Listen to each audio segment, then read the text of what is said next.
Hi everyone, this is Ria Marcelina and We are going to talk about why alkaline water.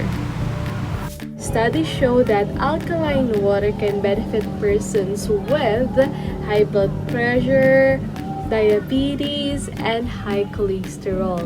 Compare sa plain water, ang alkaline water ay mas mataas ang pH level and meron din itong minerals. Ang natural na alkaline water ay nagiging alkaline kapag ito ay nadadaan sa rocks. Doon sila pumipick up ng mga mineral wherein tumataas ang alkalinity level nito. Bibili sa grocery, health food stores, online, maging sa mga water filling stations ay meron din. Homemade, pwede rin. Gamit ang lemon.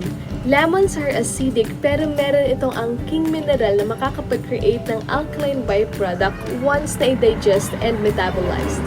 Among these sources, my co-blogger, Miss Jenny Medinilla, the transport queen, introduced this alkaline water or ALKAROCK, the gift of nature. The one you see inside are ALKAROCKs, alkaline rocks coming from nature. This is 100 grams that could last for 3 years. Very handy pa dahil kahit saan ka pumunta, dala-dala mo ito.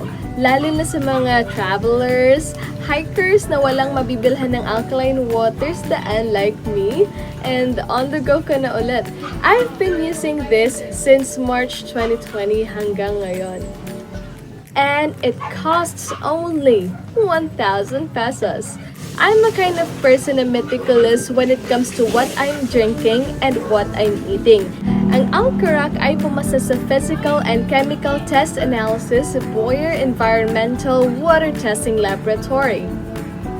Just a reminder na be watchful and careful pagdating sa ating kinakain at iniinom dahil tayo ipinigyan ni God ng isang katawan lamang at nararapat lamang na ito'y ating pangalagaan. So that's about it! Keep safe and stay healthy everyone! God bless!